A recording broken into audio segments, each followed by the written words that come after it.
Assalamualaikum warahmatullahi wabarakatuh. Shalom, Om Swastiastu.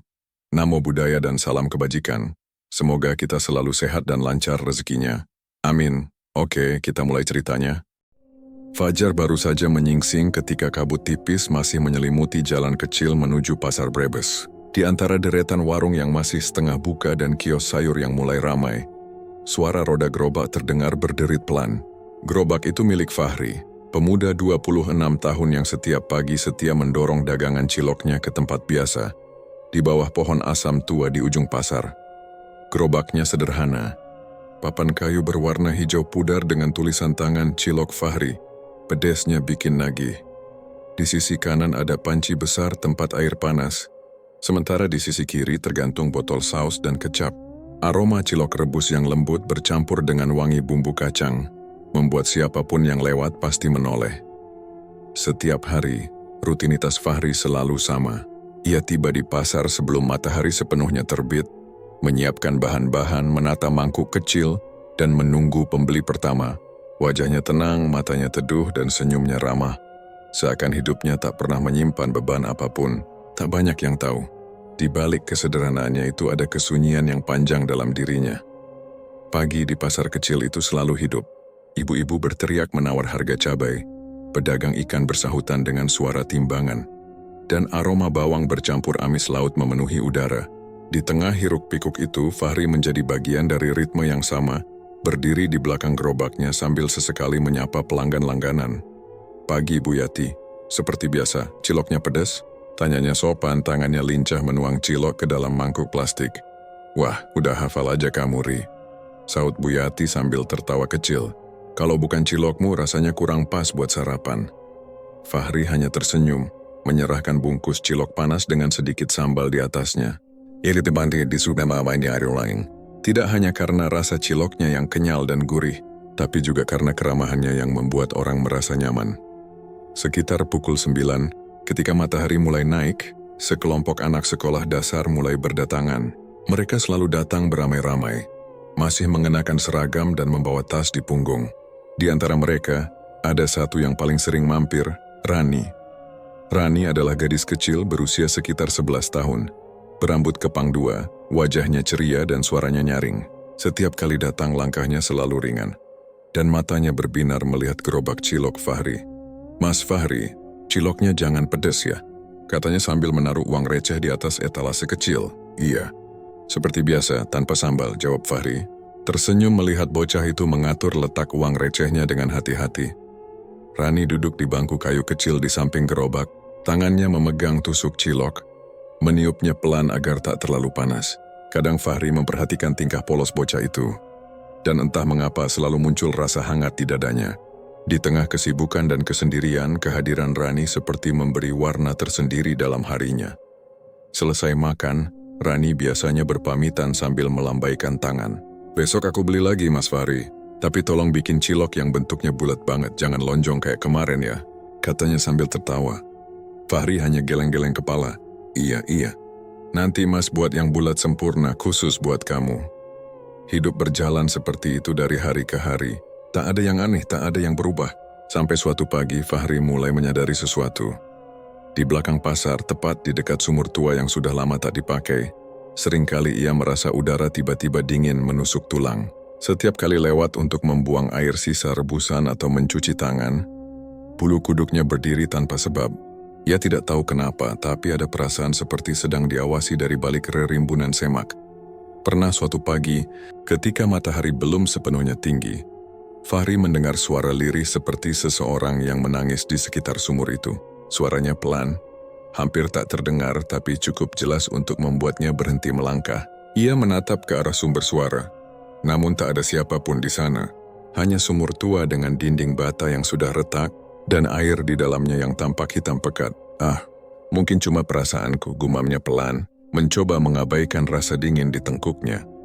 Namun rasa itu tak hilang begitu saja. Setiap hari, setiap kali ia melewati tempat itu, hawa aneh itu selalu ada. Bahkan saat siang bolong, udara di sekitar sumur terasa lebih lembab, lebih berat, dan menimbulkan rasa sesak di dada. Meski begitu, Fahri tak pernah bercerita pada siapapun. Ia bukan orang yang mudah percaya hal-hal mistis.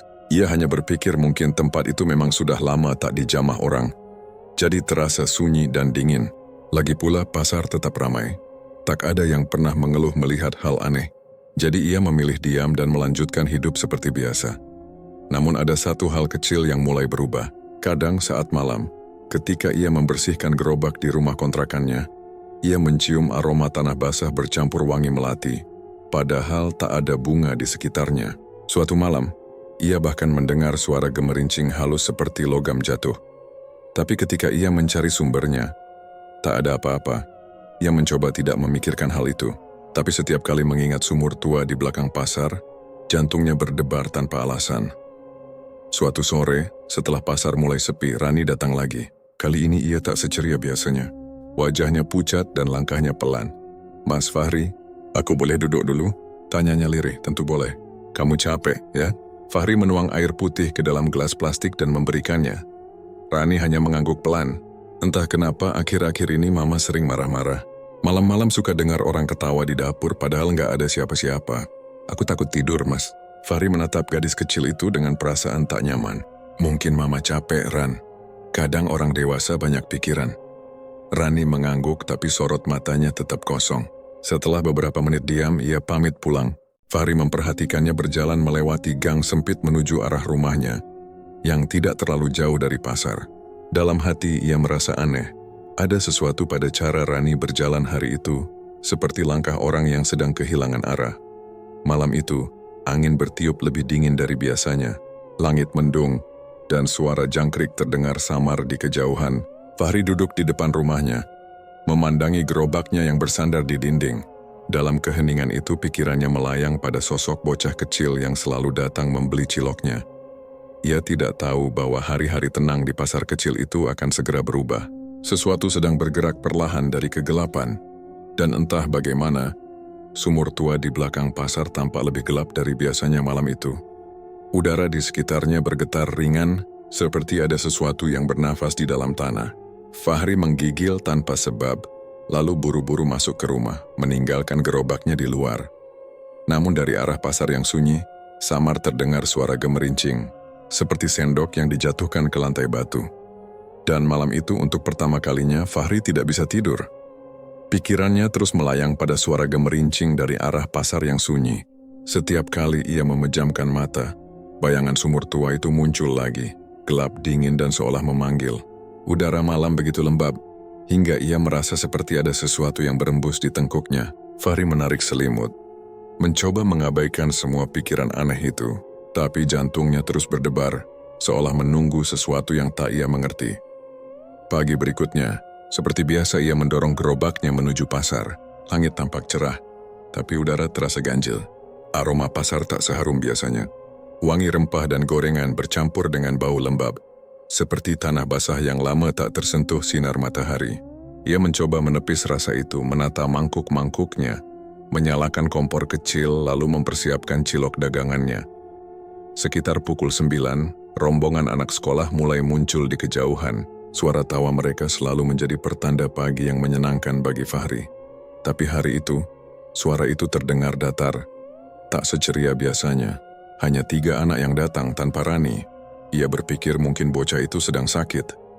Namun menjelang siang, Rani muncul dari arah gang kecil.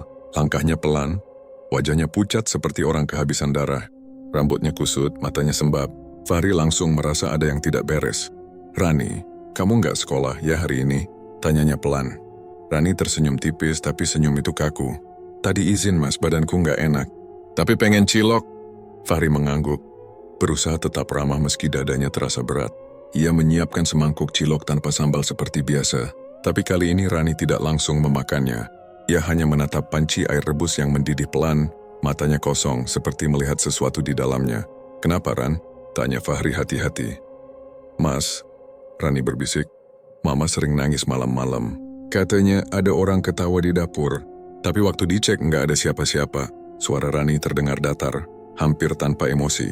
Fahri terdiam beberapa detik lalu mencoba tersenyum menenangkan. "Mungkin Mama capek, Ran.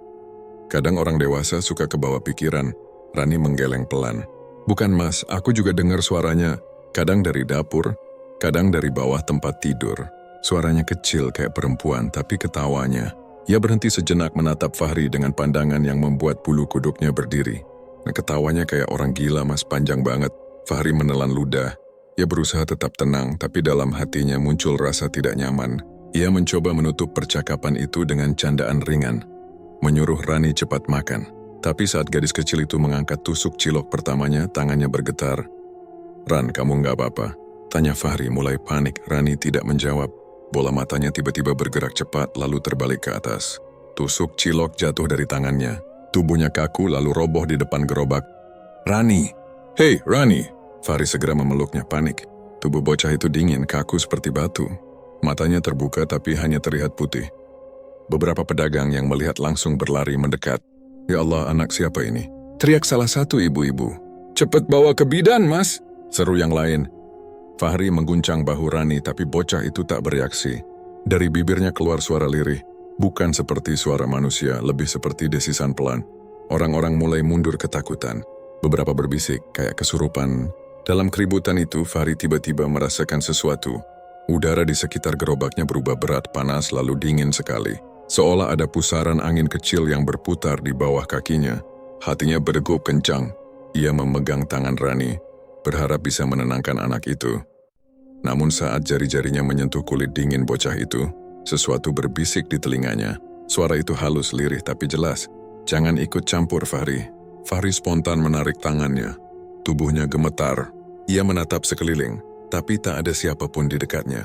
Hanya pedagang yang berkerumun dengan wajah pucat. "Mas, kamu kenapa?" tanya salah satu pedagang sayur. Fahri tidak menjawab. Suara itu masih terngiang, seolah berputar di kepalanya. Jadi mencoba fokus. Dengan cepat, ia menggendong Rani dan membawanya ke pos kecil dekat parkiran, di mana biasanya bidan pasar berjualan jamu. Bidan yang kebetulan ada di sana langsung memeriksa Rani. "Pingsan, mas, tapi tubuhnya kok kaku begini ya?" ujar sang bidan. Heran Fahri tak menjawab. Di dalam hatinya ada rasa takut yang belum pernah ia rasakan sebelumnya. Tatapan mata Rani sebelum jatuh tadi terus menghantui pikirannya. Ada sesuatu yang salah, sesuatu yang tidak bisa dijelaskan. Setelah beberapa menit, Rani mulai siuman. Matanya perlahan terbuka, tapi ia tak langsung mengenali orang-orang di sekitarnya. Ia menatap kosong, lalu berbisik lemah, "Mas Fahri." Ada yang duduk di atas gerobak. Fahri menoleh cepat ke arah gerobaknya yang berdiri beberapa meter dari mereka. Kosong. Tak ada siapapun. Tapi entah kenapa, ia melihat panci air di gerobaknya bergoyang pelan padahal angin tidak berhembus. "Ran, kamu lihat siapa?" tanyanya dengan suara bergetar. Namun bocah itu hanya menatapnya, lalu menangis tanpa suara. Setelah kejadian itu, ibunya datang menjemput. Perempuan itu tampak kalut, wajahnya kusut dan matanya sembab. Ia meminta maaf pada Fahri berkali-kali sambil memeluk Rani yang masih gemetar. Fahri hanya mengangguk, tak tahu harus berkata apa. Ia membantu keduanya naik becak dan mengantar sampai ujung gang. Setelah mereka pergi, Fahri duduk lama di depan gerobaknya. Tangannya masih gemetar. Ia memandangi panci rebusan yang kini diam, tapi permukaannya memantulkan bayangan wajahnya sendiri. Dan entah kenapa di balik bayangan itu, ia seolah melihat bayangan lain, samar, hitam, dan melengkung aneh. Sore itu, pasar terasa lebih sunyi dari biasanya.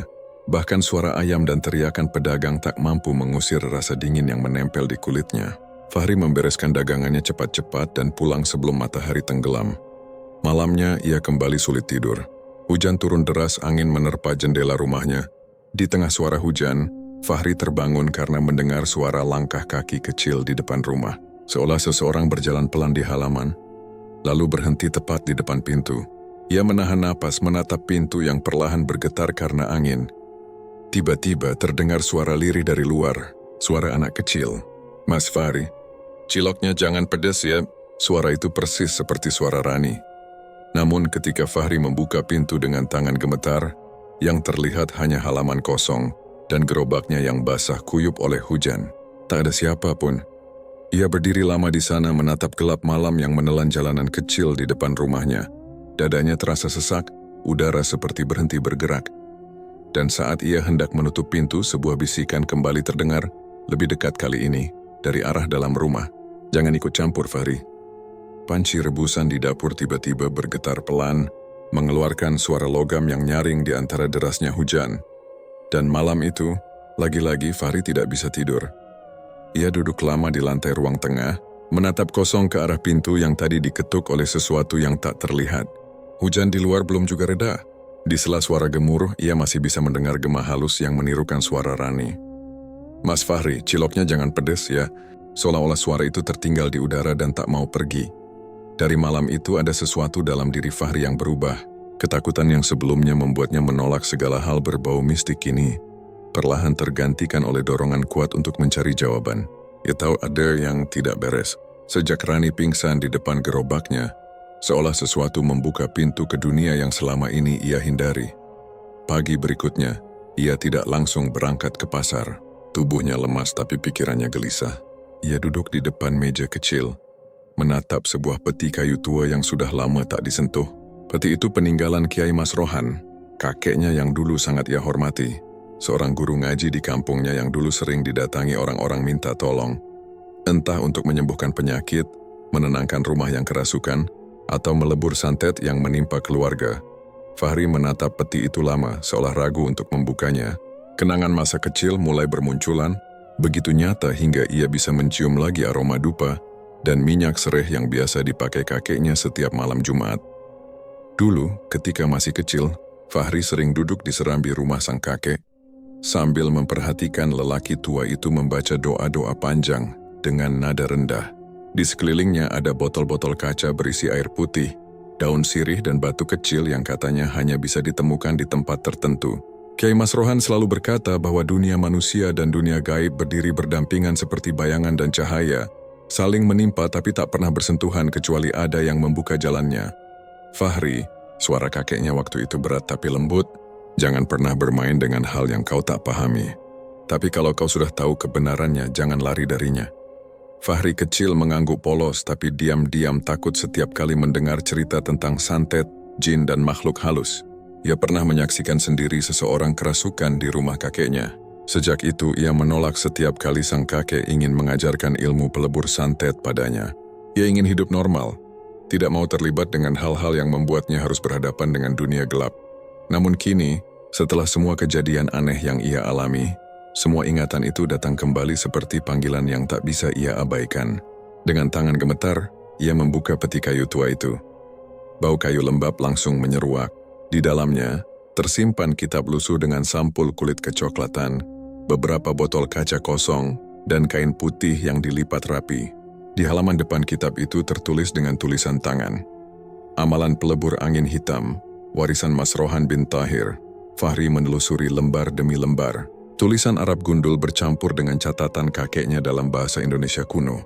Beberapa bagian menjelaskan tentang cara mengidentifikasi santet, tanda-tanda rumah yang dilingkupi energi gelap, dan doa-doa pelebur yang harus dibaca pada malam-malam tertentu. Di salah satu halaman, ia menemukan kalimat yang membuatnya bergidik. "Santet tidak mati, ia hanya berpindah tempat. Yang kuat iman akan melebur, yang lemah akan terbakar dari dalam." Ia menutup kitab itu pelan, matanya menatap kosong ke dinding. Kata-kata itu seperti berbicara langsung padanya. Ia teringat tubuh kaku Rani, suara bisikan yang memanggilnya, dan hawa dingin di sekitar gerobaknya. Semuanya seperti tanda sesuatu sedang mencoba masuk ke hidupnya.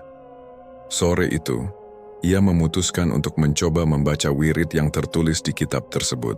Tidak dengan niat menantang, tapi dengan harapan bisa menemukan ketenangan. Ia mengambil air wudhu, menutup semua lampu kecuali satu lentera kecil, lalu duduk bersila di ruang tengah. Suara hujan di luar masih terdengar, tapi kini terasa lebih berat, seperti menekan atap rumahnya dari segala arah. Ia mulai membaca perlahan, mengucapkan ayat demi ayat seperti yang dulu sering ia dengar dari kakeknya. Awalnya semuanya berjalan biasa, tapi memasuki bacaan ketiga, angin berhembus melalui celah jendela dengan suara melengking. Lentera di depannya bergoyang, bayangannya menari di dinding seperti siluet yang hidup. Fahri berhenti membaca sejenak, menatap ke arah jendela. Angin di luar kian kencang, meski tak terdengar hujan. Dari balik kaca yang buram, ia melihat sesuatu. Bayangan hitam melintas cepat, seperti seseorang berlari menyeberang halaman. Jantungnya berdegup kencang. Berdiri mendekat ke jendela, tapi begitu sampai di sana dunia di luar terlihat kosong. Tak ada siapapun. Hanya pohon jambu di depan rumahnya yang bergoyang keras tanpa sebab. Saat ia berbalik, lentera di ruang tengah padam tiba-tiba. Gelap total. Dalam kegelapan itu terdengar suara lirih seperti desisan. Fahri, suara itu datang dari belakangnya. Dekat sekali dengan telinganya. Ia menoleh cepat tapi tak ada apa-apa. Hanya udara dingin yang menampar wajahnya. Ia menelan ludah, lalu dengan cepat mengambil korek api di meja, menyalakan lentera kembali. Saat cahaya muncul, ia melihat bekas tapak tangan hitam di dinding belakang tempat ia duduk tadi. Bentuknya jelas, seperti tangan yang terbakar. Fahri terpaku, tak bisa bergerak. Tapi anehnya rasa takut itu justru bercampur dengan perasaan lain. Seolah sesuatu dalam dirinya bangkit. Seperti bagian lama dari dirinya yang selama ini tertidur. Ia menatap kitab di pangkuannya. Tulisan Arab itu tampak bergetar halus seolah hidup. Entah kenapa, kini ia merasa seperti bisa memahami arti kata-kata itu tanpa perlu menerjemahkan. Suara kakeknya bergema dalam kepalanya. Kalau kau sudah tahu kebenarannya, jangan lari darinya. Fahri menutup kitab itu dengan tangan gemetar. Ia tahu malam itu bukan sekadar gangguan biasa. Dunia gaib yang dulu hanya ia dengar dalam doa dan cerita kakeknya kini sudah menyentuh ambang rumahnya sendiri. Ia memejamkan mata, menarik napas panjang, lalu berbisik lirih, "Kalau ini memang jalanku, aku akan hadapi. Tapi jangan ganggu anak itu lagi." Namun tepat setelah kalimat itu keluar, angin berembus lagi lebih kencang dari sebelumnya. Lentera kembali padam, dan suara itu datang lagi. Kali ini bukan dari belakang, melainkan dari dalam rumah. "Sudah terlambat, Fahri." Udara menjadi dingin seperti es. Dari arah dapur terdengar bunyi panci bergoyang sendiri, diikuti aroma melati yang kuat menusuk hidung. Fahri berdiri tegak, tubuhnya gemetar, tapi matanya tidak lagi takut. Ia tahu, malam ini adalah awal dari sesuatu yang jauh lebih besar. Dan di luar sana, di antara tiupan angin yang membawa bau tanah basah, bayangan hitam itu masih menunggu, bersembunyi di balik pohon jambu. Menatap rumah kecil Fahri dengan tatapan yang bukan milik manusia. Malam itu, bayangan hitam di balik pohon jambu perlahan memudar, seolah lenyap di telan angin dingin yang masih mengitari rumah Fahri.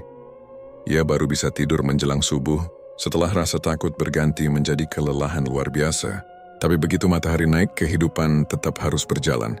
Gerobak celoknya harus didorong ke pasar seperti biasa, seolah tidak terjadi apa-apa semalam. Namun begitu langkahnya menjejak halaman pasar Brebes, suasana terasa berbeda. Biasanya suara riuh para pedagang sudah memenuhi udara. Teriakan ibu-ibu menawar harga sayur, tawa anak-anak yang berlarian, aroma ikan asin bercampur dengan bau tanah basah. Tapi pagi itu, yang terdengar hanya bisik-bisik pelan dan langkah terburu-buru. Beberapa kios bahkan masih tertutup. Fahri mengerutkan kening. Ia melihat sekelompok pedagang berkumpul di dekat warung kopi. Wajah mereka pucat. Salah satu dari mereka, Pak Darto, penjual ayam langganannya, menghampirinya begitu Fahri lewat. "Mas Fahri, kowe dengar belum?" Maksudku, kamu dengar belum kabarnya?" Katanya dengan nada berbisik. Jelas menahan rasa takut. Fahri menatap heran. "Kabarnya siapa, Pak?" Pak Darto menelan ludah. "Semalam, ada yang lihat sosok perempuan jalan di sekitar sumur tua belakang pasar. Wajahnya, katanya nggak ada." Fahri terdiam. Jantungnya berdetak lebih cepat tanpa sebab. "Nggak ada maksudnya?" "Ya nggak ada mukanya. Cuman rambut panjang sama baju putih lusuh. Terus hilang di depan sumur." Beberapa pedagang lain yang mendengar langsung ikut menimpali, masing-masing dengan versi berbeda. Ada yang bilang sosok itu melayang, ada yang bilang berdiri sambil menangis. Bahkan ada yang bersumpah mendengar tawa pelan dari dalam sumur. Suasana pasar yang biasanya penuh tawa kini berubah jadi tegang. Orang-orang bicara pelan, enggan menoleh ke arah belakang pasar. Fahri menatap ke sana, ke arah sumur tua yang dimaksud. Dari jarak sekian meter, sumur itu tampak seperti lubang gelap yang menelan cahaya. Diapit tembok bata tua yang sebagian sudah berlumut, ia menarik napas panjang. Mungkin cuma kabar orang ketakutan aja." Gumamnya mencoba menenangkan diri, tapi hatinya tidak yakin. Setelah kejadian semalam, ia tahu ada sesuatu yang tidak beres. Fahri tetap membuka gerobaknya di tempat biasa, di sisi timur pasar, tak jauh dari pohon pisang dan jalur pejalan kaki. Ia mulai menyiapkan adonan, merebus cilok dan mengatur piring plastik seperti biasa. Tapi pagi itu pelanggan jauh lebih sedikit. Ibu-ibu yang lewat menatapnya cepat, seolah takut berlama-lama di dekat gerobaknya. Sekitar pukul 10, angin tiba-tiba berhembus kencang. Payung gerobaknya bergoyang keras hingga mangkuk-mangkuk kecil berjatuhan. Fahri buru-buru menahannya, tapi sebelum sempat menstabilkan, gerobaknya terguling sendiri. Padahal tanah di bawahnya rata. Adonan tumpah ke tanah dan rebusan cilok berhamburan. Suara dentingan panci logam menarik perhatian beberapa orang, tapi mereka hanya menatap dari jauh, ragu untuk mendekat. "Mas Fahri, gak apa-apa," teriak seorang pemuda penjual tempe. "Gak apa-apa," jawab Fahri singkat, meski napasnya terengah. Ia tahu gerobak itu tidak mungkin bisa terguling begitu saja. Ia menatap sekeliling. Tak ada angin lagi, tak ada orang lewat. Tapi ada sesuatu yang aneh. Hawa di sekitar gerobaknya terasa lebih dingin daripada biasanya. Dan dari arah belakang pasar, ia mencium samar aroma melati. Saat itulah seorang nenek tua penjual jamu berjalan pelan ke arahnya. Wajahnya keriput, kulitnya legam terbakar matahari. Tapi matanya tajam, penuh sorot tahu. Ia berhenti di depan Fahri yang sedang berjongkok membersihkan adonan. Suara nenek itu serak tapi jelas. "Kawewis keperanan hawa peteng." Fahri mengangkat wajah. "Maksudnya, Nek?" Nenek itu menatapnya lama. "Aku wis ngerti dari pas ndelok gerobakmu tiba-tiba ambruk. Sing dorong kui dudu angin tapi hawa saka makhluk sing melenggono neng sakupeng pasar iki." Fahri menelan ludah. "Makhluk? Kau dan aku rasa awakmu wis diikut ke urusannya." "Ana sing nempel," Fahri tak menjawab. Kata-kata nenek itu membuat bulu kuduknya berdiri. Nenek itu mengeluarkan botol kecil dari tas anyaman yang dibawanya. Isinya air bening dengan daun sirih mengambang di dalamnya.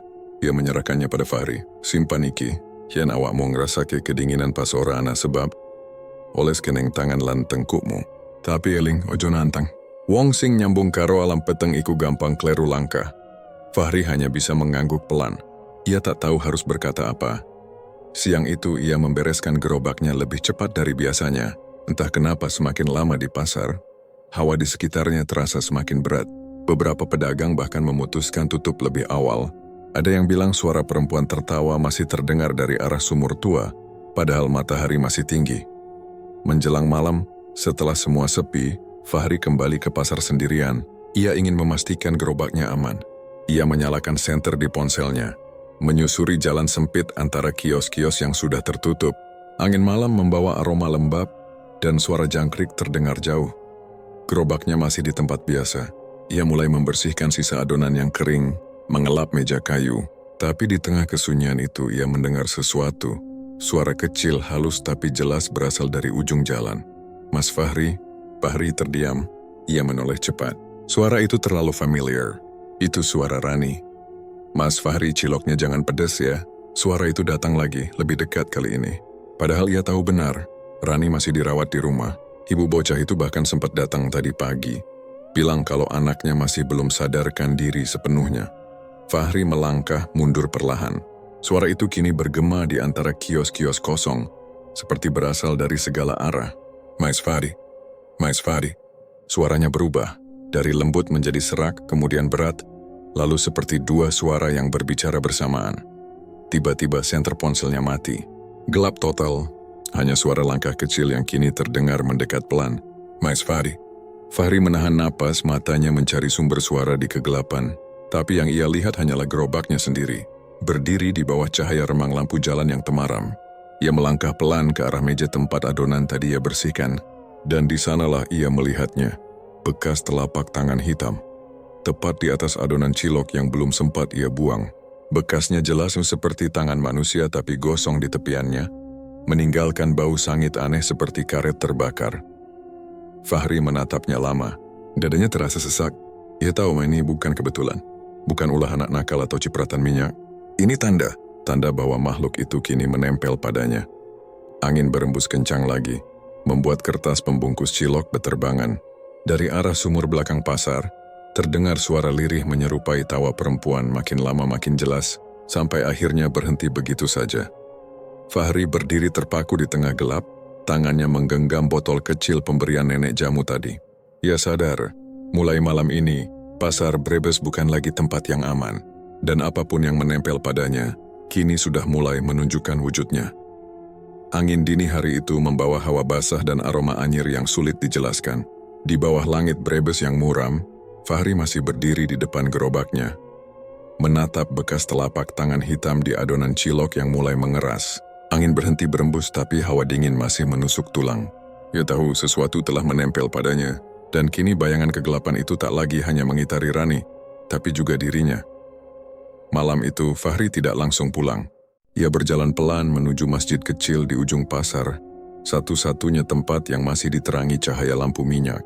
Dari dalam, terdengar suara lantunan ayat suci lirih namun menenangkan. Fahri masuk dengan langkah berat, lalu duduk di sudut saf paling belakang. Di dalam masjid itu, duduk seorang lelaki tua berwajah teduh, Ustaz Mukhlis, penjaga sekaligus imam masjid yang sudah dikenal masyarakat sekitar. Ustaz Mukhlis menatap Fahri lama sebelum akhirnya membuka suara, seolah sudah tahu maksud kedatangannya. Wajahmu kusut sekali, nah. Kau seperti menanggung beban yang tak kelihatan. Fahri terdiam, tapi pandangannya penuh kegelisahan. Ustadz, suaranya serak. Apa Ustadz pernah dengar tentang sumur tua di belakang pasar? Ustaz Mukhlis menutup kitab yang tadi dibacanya. Tentu, tempat itu bukan sembarangan. Banyak yang bilang sumur itu jadi jalur keluar masuk makhluk halus sejak dulu. Dan, kalau ada seseorang yang dikirimi santet lewat situ, tanya Fahri pelan tapi tajam. Tatapan Ustaz Mukhlis berubah. Ia menatap Fahri dalam-dalam lalu bertanya hati-hati. Kau melihat sesuatu, nah? Fahri mengangguk. Ia menceritakan semua. Mulai dari kejadian Rani pingsan, gerobaknya terguling, suara-suara aneh, hingga bekas telapak tangan hitam itu. Ustaz Mukhlis mendengarkan tanpa memotong, hanya sesekali mengusap janggutnya yang memutih. Setelah Fahri selesai bercerita, Ustaz itu menghela napas panjang. Aku sudah lama mendengar kabar buruk tentang keluarga Rani, katanya lirih. Mereka dulu pernah berselisih dengan seorang dukun dari Brebes Selatan. Namanya Sarpin. Nama itu menggema di kepala Fahri, membuat bulu kuduknya meremang. Dukun Sarpin? Ulangnya. Iya, jawab sang ustaz. Sarpin dulu dikenal sebagai penganut ilmu hitam yang sangat berbahaya. Banyak orang menghindarinya. Katanya dia punya ilmu pesugihan dan santet tingkat tinggi, menggunakan tumbal manusia untuk memperkuat kekuatan gaibnya. Fahri menelan ludah. Lalu apa hubungannya dengan keluarga Rani? Dulu ibunya Rani pernah menolak menjadi bagian dari ritual Sarpin. Ia diminta menjadi penyambung antara dunia manusia dan makhluk gaib peliharaan Sarpin. Tapi ia menolak mentah-mentah. Sejak itu Sarpin menyimpan dendam. Ia bersumpah akan mengambil sesuatu dari garis darahnya sebagai penebus. Dan yang dimaksud garis darah itu, ya anaknya, Rani. Ruangan masjid terasa semakin dingin. Hanya suara detak jam dinding yang terdengar. Fahri menunduk merasa dadanya berat. Ia kini mengerti, Rani bukan sekadar korban santet acak. Ia adalah tumbal terakhir dari dendam lama. Ustaz Mukhlis melanjutkan, suaranya semakin pelan tapi tegas. Aku tahu kau sudah terlibat terlalu jauh, nak. Makhluk yang menempel padamu adalah penanda. Ia digunakan oleh pengirim untuk memantau dan memperingatkan. Kalau kau terus ikut campur, Sarpin pasti tahu. Namun justru kalimat itu membuat tekad Fahri menguat. Ia mengepalkan tangan. Kalau begitu, biar aku yang melawan, Ustaz. Aku nggak bisa diam melihat anak sekecil itu jadi korban. Ustaz Mukhlis menatapnya tajam. Kau tahu akibatnya? Kalau aku diam, maka aku sama saja membiarkan kejahatan itu menang. Ustaz itu terdiam sesaat lalu menepuk bahu Fahri. Baiklah, tapi ingat, jangan hanya mengandalkan keberanian. Ilmu kakekmu, Kiai Mas Rohan, bukan sembarangan. Kalau kau memang darahnya, gunakan dengan niat suci. Karena hanya doa dan ketulusan yang bisa menundukkan kegelapan. Fahri mengangguk pelan. Ia pamit lalu berjalan keluar dari masjid. Namun begitu melewati halaman, bulu kuduknya langsung berdiri. Angin berhenti dan udara tiba-tiba menegang. Dari arah pasar yang gelap terdengar bunyi lirih, seperti gerobak diseret perlahan di atas tanah. Ia menoleh cepat. Tak ada siapa pun, tapi di ujung jalan, tampak sesuatu bergerak. Bayangan tinggi berbalut kain hitam. Dan seolah sadar diperhatikan, bayangan itu berhenti. Lalu menatap balik, Fahri tak sempat bereaksi. Pandangannya mendadak kabur. Dunia berputar. Dalam sekejap, ia seperti ditarik ke ruang lain. Ruang yang gelap, dingin, dan berbau busuk. Ketika ia sadar, ia berdiri di tempat yang asing. Tanah kering, penuh akar pohon, dan langitnya merah darah. Dari kejauhan terdengar jeritan Rani memanggil namanya.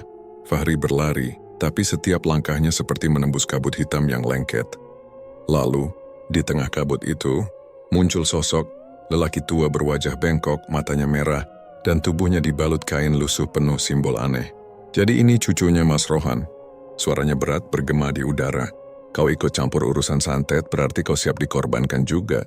Fahri mundur, tapi tanah di bawahnya tiba-tiba merekah, mengeluarkan tangan-tangan hitam yang menarik kakinya. Ia berusaha berteriak, tapi suaranya hilang. Sosok itu mendekat, menatapnya dengan senyum yang penuh kebencian. Yang suci akan hancur bila menantang yang gelap, bisiknya. Dan anak itu sudah jadi milikku. Teriakan Rani terdengar lagi, lebih jauh, lebih samar.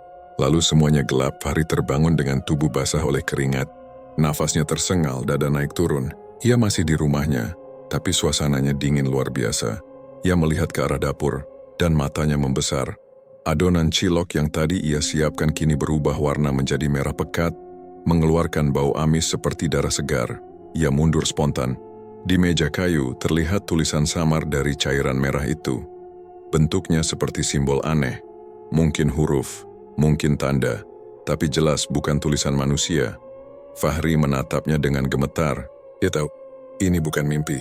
Ini adalah peringatan nyata. Dukun Sarpin sudah tahu siapa dirinya. Malam itu, Fahri duduk di tengah ruang tamu dengan kitab tua peninggalan kakeknya terbuka di pangkuan. Angin berembus dari jendela yang tak tertutup, meniup lembar demi lembar kitab seolah ada tangan tak terlihat yang membaliknya. Di halaman tengah, kalimat yang tertera seakan bersinar samar. Yang berniat menolong dengan hati bersih, tak akan hancur meski dikepung iblis. Fahri menggenggam tasbihnya, menatap langit-langit, dan berbisik lirih, "Aku tidak akan mundur. Kau boleh menakutiku, Sarpin, tapi aku bukan lagi anak yang lari dari kegelapan." Namun tepat setelah kalimat itu terucap, lilin di hadapannya padam, dan di tengah gelap suara itu muncul lagi. Pelan namun jelas. Kalau begitu kita lihat seberapa kuat cucu Mas Rohan bisa bertahan. Di luar rumah, angin bertiup membawa bau anyir darah. Sementara di kejauhan dari arah selatan, suara tawa dukun tua itu bergema, panjang dan menyesakan malam. Cahaya putih yang semalam tampak menyala di gerobak cilok Fahri tak lekas hilang dari pikirannya. Ia tahu itu bukan ilusi. Itu pertanda. Pertanda bahwa sesuatu dalam dirinya telah terbangun. Sesuatu yang selama ini tertidur di balik doa-doa yang ia abaikan. Tubuhnya masih lelah setelah semalaman bermimpi buruk, tapi di dada ada dorongan kuat untuk tidak menyerah. Kata-kata dalam mimpinya, ucapan Sarpin yang menantang terus bergema seperti bisikan setan yang menolak pergi. Kau siap dikorbankan juga. Sejak malam itu, Fahri memutuskan satu hal. Ia akan menjalani tirakat seperti yang dulu pernah diajarkan mendiang kakeknya, Kiai Mas Rohan. Bukan sekadar mencari kekuatan, tapi meneguhkan hati. Ia tahu, melawan kekuatan hitam bukan tentang siapa yang lebih sakti, melainkan siapa yang lebih bersih hatinya. Hari pertama tirakat dimulai dengan menahan diri dari daging dan segala yang berbau amis. Fahri hanya makan nasi putih dan air putih. Sesekali buah pisang untuk menahan lapar. Gerobaknya tetap ia dorong ke dekat pasar, tapi kali ini tanpa suara riuh pembeli, tanpa tawa anak-anak sekolah. Ia hanya berdiri di sana, seperti penjaga yang tak tahu apa yang sebenarnya dijaganya. Beberapa pedagang memandangnya aneh. Tubuh Fahri tampak lebih kurus, wajahnya pucat, namun matanya memancarkan sesuatu yang berbeda. Tenang tapi tajam. Ia tak banyak bicara. Ketika malam tiba, ia pulang membawa gerobak dan berhenti di depan sumur tua di belakang pasar.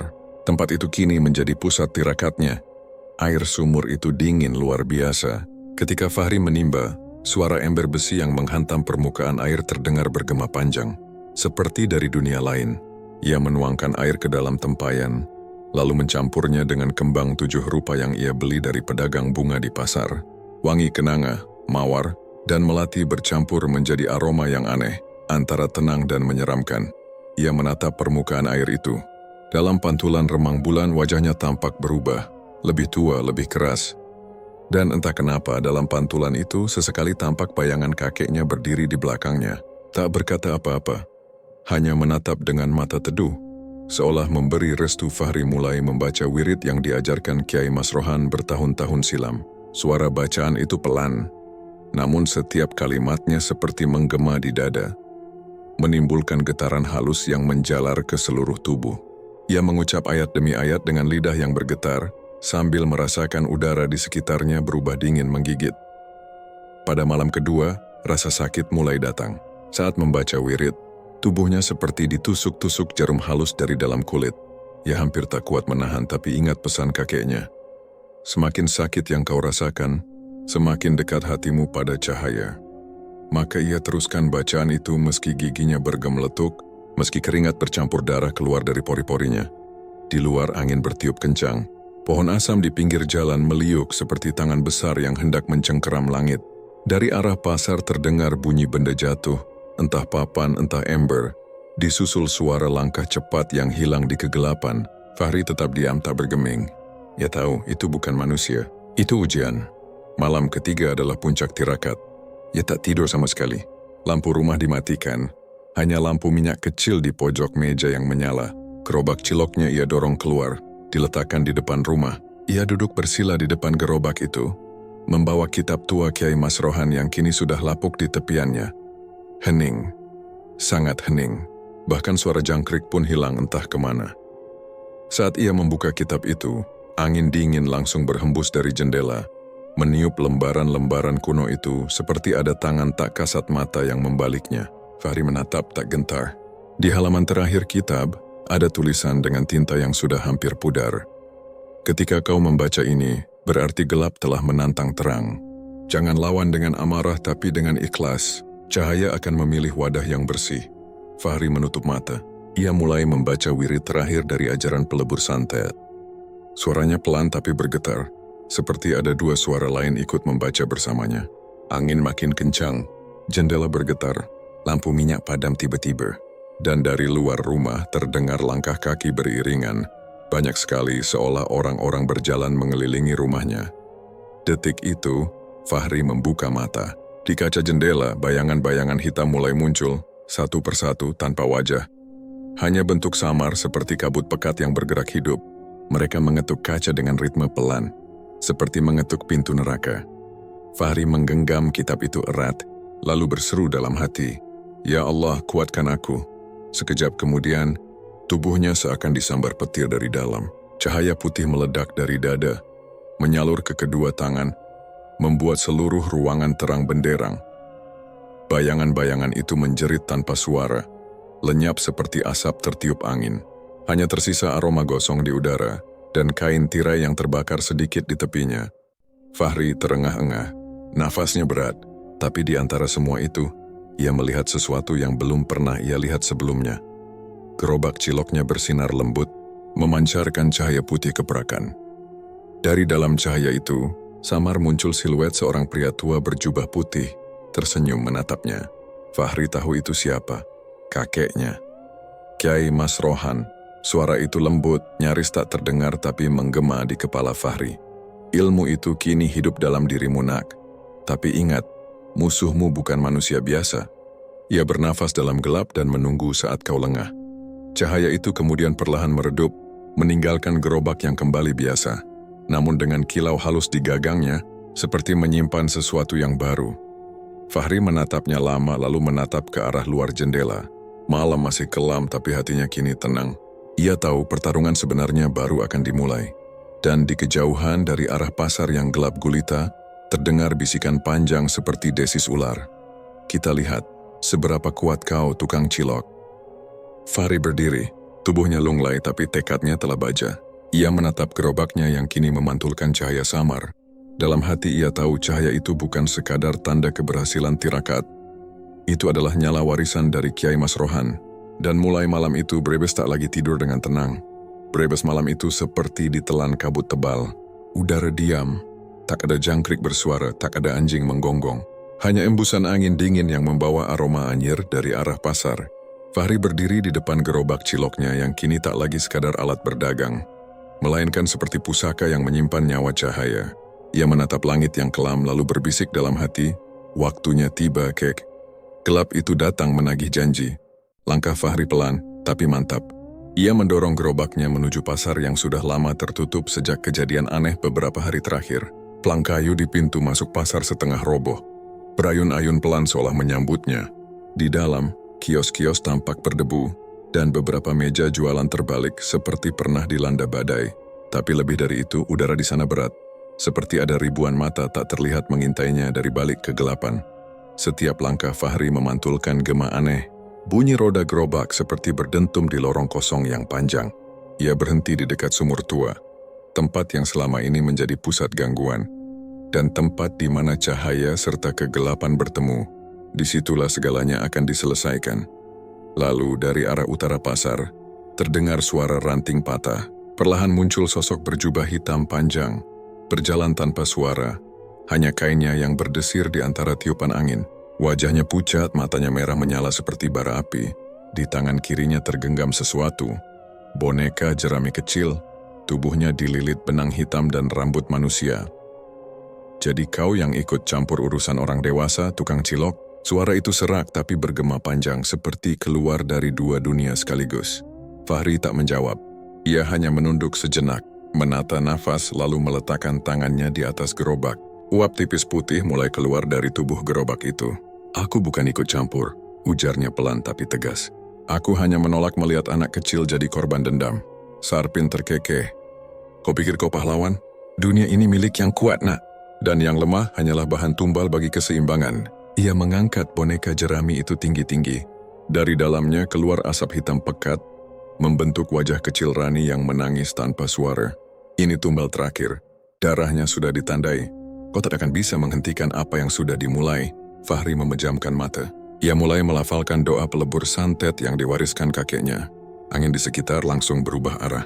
Daun-daun kering berputar membentuk pusaran kecil di kaki mereka. Suara angin melengking, lalu tiba-tiba terdengar suara azan, namun terbalik seperti direkam dari dunia lain. Langit di atas pasar berubah merah tua. Api hitam mulai menari di udara, membentuk lingkaran di atas kepala Sarpin. Dari lingkaran itu keluar wajah-wajah samar, para korban lama yang pernah dijadikan tumbal. Mereka menjerit, melolong dan memelintir tubuh mereka sendiri. Lihat, mereka bersamaku, teriak Sarpin. Ia mengayunkan tangannya, dan dari boneka jerami itu melesat serpihan api hitam menuju Fahri. Api itu meluncur cepat, seperti lidah iblis yang mencari mangsa. Fahri menahan napas, menunduk lalu menepuk gerobaknya dengan keras. Cahaya putih menyala dari roda, membentuk perisai tipis di hadapannya. Api hitam itu menghantam perisai dan memantul, menimbulkan suara seperti dua logam saling bertubrukan.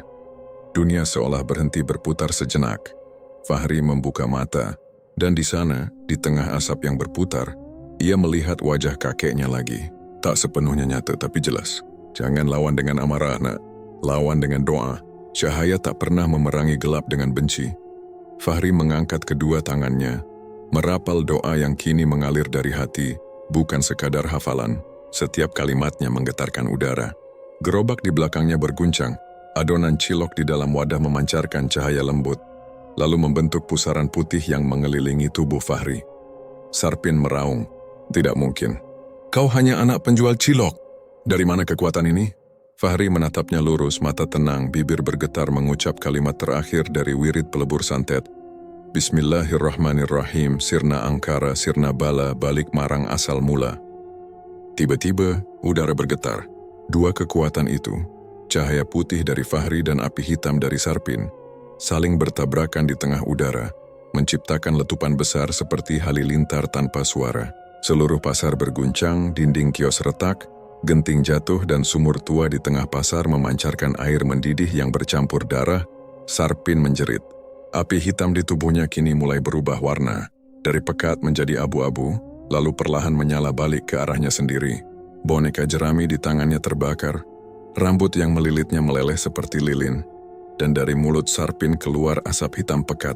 Tidak, aku yang memanggilmu, bukan kau yang menelanku. Ia menjerit kepada sesuatu yang tak terlihat, berusaha memadamkan api hitam yang kini membakar jubahnya. Tapi api itu bukan api biasa. Ia hidup, merayap naik ke wajahnya, lalu menembus mata dan mulutnya. Fahri berdiri tegap, menatap tanpa dendam. Keadilan Allah tidak bisa ditawar. Sarpin terjatuh ke tanah, menggeliat seperti cacing terbakar. Jeritannya menggema ke seluruh pasar, panjang dan melengking, lalu berhenti tiba-tiba ketika tubuhnya meledak menjadi abu, meninggalkan bau hangus yang menusuk hidung. Hening kembali menyelimuti pasar. Cahaya dari gerobak Fahri perlahan meredup, menyisakan percikan kecil di rodanya.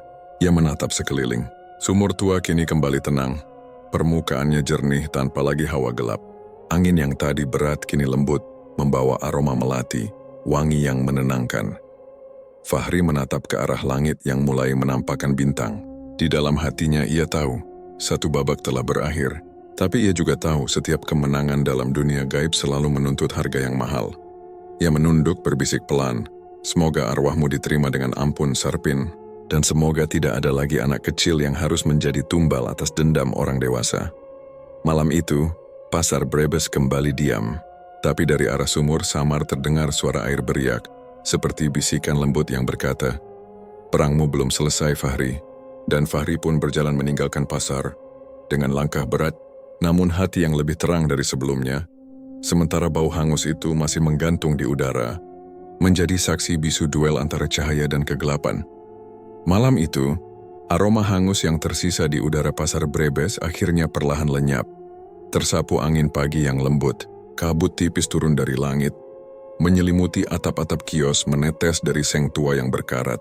Suasana pasar tampak lebih tenang, seolah baru saja melewati badai panjang yang tak terlihat mata. Tapi bagi Fahri, semua itu bukan sekadar kebetulan.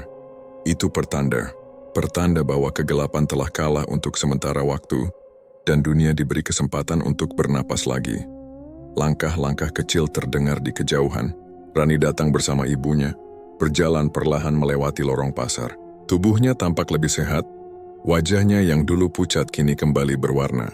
Di tangan kecilnya ia menggenggam payung merah muda, dan di matanya yang bulat ada sinar kehidupan yang sempat hilang. Begitu melihat Fahri yang sedang merapikan gerobaknya, Rani tersenyum lalu berlari kecil menghampirinya. "Mas Fahri," suaranya pelan tapi jelas. "Aku udah sembuh." Fahri menatap bocah itu lama. Ada getar halus di dadanya, campuran antara haru dan syukur. Ia berjongkok, mengusap kepala Rani pelan seperti seorang kakak pada adik kecilnya. "Alhamdulillah, Nduk. Itu semua karena doa ibumu dan kasih sayang Tuhan. Aku cuman bantu sedikit." Ibu Rani yang berdiri di belakang menunduk, air mata menetes di pipinya. "Mas Fahri, kami nggak tahu harus bilang apa. Dokter bilang nggak ada penjelasan. Katanya anak saya sembuh begitu saja. Padahal semalam suhu tubuhnya tinggi sekali. Tapi tiba-tiba subuh tadi, badannya dingin, napasnya tenang." Fahri tersenyum kecil. Kadang, yang tak bisa dijelaskan dokter, bisa dijawab oleh doa yang tak pernah berhenti. Ibu Rani menatapnya lama, lalu menangkup tangan Fahri erat-erat. "Kami berhutang nyawa pada panjenengan, Mas. Semoga Gusti Allah membalas kebaikan ini."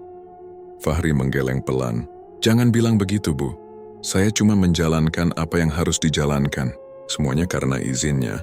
Saya pun masih belajar menjaga diri agar tidak sombong atas apapun yang terjadi." Setelah mereka pergi, Fahri duduk di bangku kecil di samping gerobaknya. Ia menatap sekitar. Pasar yang sempat kosong kini mulai ramai lagi. Suara pedagang sayur terdengar. Aroma bumbu dapur dan cabai segar bercampur di udara. Anak-anak sekolah lewat tertawa sambil memanggil namanya. Hidup seolah kembali berjalan seperti biasa.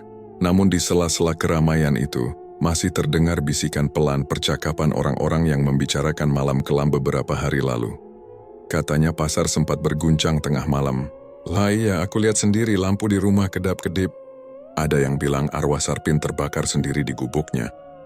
Desas-desus itu menyebar cepat, tapi tak ada yang berani menyebut nama Fahri terang-terangan. Orang-orang hanya tahu bahwa sejak malam itu, suasana pasar menjadi lebih terang, dan hawa pengap yang dulu menggantung kini menghilang. Namun di sisi lain ketakutan akan kekuatan yang tak terlihat masih membekas. Sore menjelang malam, berita datang dari ujung Brebes Selatan. Seorang warga menemukan jasad dukun Sarpin di dalam gubuknya yang hangus. Anehnya, tidak ada api, tidak ada bekas pembakaran di sekitarnya. Hanya tubuhnya yang menghitam seperti arang. Matanya menatap kosong ke langit-langit, dan di tangannya masih tergenggam segumpal rambut yang telah berubah jadi debu. Polisi datang, tapi mereka pun tak bisa menjelaskan apa yang sebenarnya terjadi. Beberapa warga hanya berbisik pelan. Itu balasan dari yang di atas. Fahri mendengar kabar itu di warung kopi dekat pasar. Ia hanya menunduk, mengaduk minumannya pelan. Di pikirannya terlintas wajah Sarpin yang dulu tertawa dengan api di matanya.